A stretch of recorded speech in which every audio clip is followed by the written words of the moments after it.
1943年7月26日，大量气体笼罩着洛杉矶，这气体不仅刺激人眼，还遮天蔽日。恐慌的群众觉得洛杉矶市正在遭受一场化学武装袭击。其实并不是，这是雾霾，烟和雾的混合物。雾霾这个词在20世纪初被提出，用来形容城市中飘散的厚厚灰霾，比如在伦敦、格拉斯哥和爱丁堡。工业雾霾由家庭火炉及工厂烧煤产生的烟，与空气中的水蒸气混合而成，但引起洛杉矶恐慌的雾霾却不同。它呈黄色，带有化学气味。由于这座城市里已经很少烧煤，所以雾霾的成因一直是个谜。直到某天，一位叫 Ari Hagen-Smith 的化学家发现了2个元凶：挥发性有机化合物，简称 VOCs 和氮氧化物。VOCs 是一种很容易变成蒸汽的化合物，并可能包含很多化学元素，比如碳、氧、氢、氯，还有硫。其中有些由植物和动物产生，其他则来自工业产品，比如溶剂、油漆、胶水，还有石油。与此同时，机动车内未完全燃烧的汽油也会释放氮氧化物，所以这种雾霾是黄色的。VOCs 和氮氧化物与阳光结合，会产生2次污染物，名为 PANS， 以及对流层或者说是地表层的臭氧。PANS 和臭氧会引起眼睛酸疼，并造成肺部组织严重损伤。2者都是流窜整个洛杉矶城的光化学雾霾的关键组成部分。为什么其他城市没有遭到雾霾的袭击呢？工业雾霾和光化学雾霾与当地的天气、地理位置和人为污染有关。伦敦的高湿度使它变成了工业雾霾的重灾区。光化学雾霾很容易出现在无风、干燥、温暖、晴朗的城区。紫外线辐射为打破形成雾霾的分子提供了能量。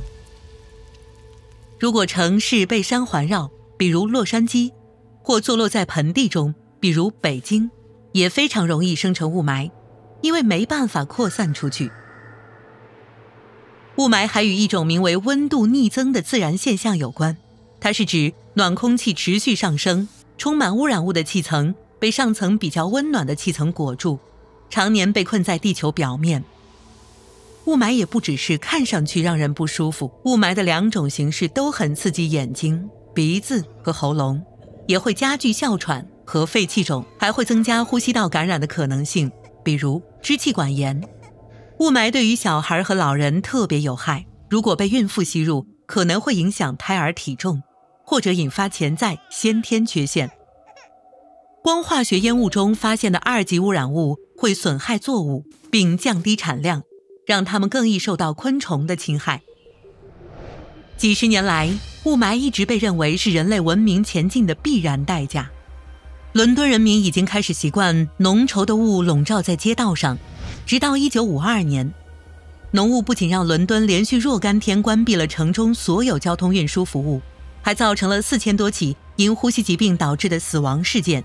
于是1956年颁布的清洁空气法案开始禁止在城市中的某些区域燃烧煤炭，从此雾霾的影响显著消退。与此同时，美国对汽车排放量和汽油成分做了明确规定，减少了空气中有毒物质的浓度及引发的雾霾等级。如今，雾霾仍然是全世界面临的一项主要问题。像中国和波兰这样依赖煤炭能源的国家，正在经历严重的工业雾霾的侵袭。从汽车尾气中释放的光化学雾霾和大气颗粒物影响了许多飞速发展的城市，从墨西哥城到圣地亚哥，再到新德里和德黑兰。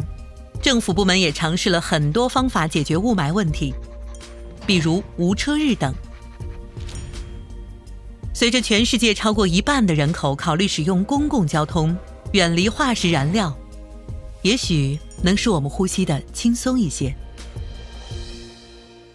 我们拥有拯救世界的工具和知识，但下一步是什么？访问 ed.ted.com/earthgoo， 获取您可以遵循的路线图，以及您可以采取的具体行动来做出改变。